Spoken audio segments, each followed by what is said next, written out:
দেখতে দেখতে দুর্গাপুজো শেষ, লক্ষ্মী পুজো শেষ আর কালী পুজোও শেষ হয়ে গেল। কালী পুজোর রাতে ছাদে বাজি ফাটাবো বলে রেডি হচ্ছিলাম। খুব সিম্পল সলিড কালারের এই টপটা আর সাথে জিন্স, এইভাবেই রেডি হয়েছিলাম। আর সেদিন তো প্রচণ্ডই গরম ছিল, বাড়িতে ছিলাম তাই মেকআপ কিছুই করিনি। পন্ডসের এই ময়শ্চারাইজারটা আমার খুব ভালো লাগে, সো এইটাই অ্যাপ্লাই করে সুইস বিউটি লিপস্টিক টিন্ট সেটা গালে আর হালকা করে লিপসে অ্যাপ্লাই ফার্স্টে করেছিলাম। তারপরে ইনসাইডের এই লিপস্টিকটা লাগানোর পর বড্ড বাজে লাগছিল, প্রায় ব্লেন্ড করে করে রিমুভই করে দিয়েছিলাম। চুলটা ওপেন রেখে ভালো লাগছিল, কিন্তু গরমেতে আর পারছিলাম না, তাই একদম বেঁধেই নিয়েছিলাম। তোমরা কেমন কালী পুজো কাটালে কমেন্ট করো।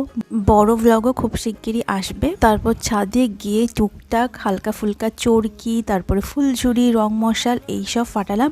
আর আমাদের 3 তলা ছাদ থেকে চারিপাশটা এত সুন্দর দেখতে লাগে, তাই একটু ভিডিও করে নিলাম। সো চলো, দেখা হবে খুব শিগগিরই নতুন ব্লগের সাথে। বাই।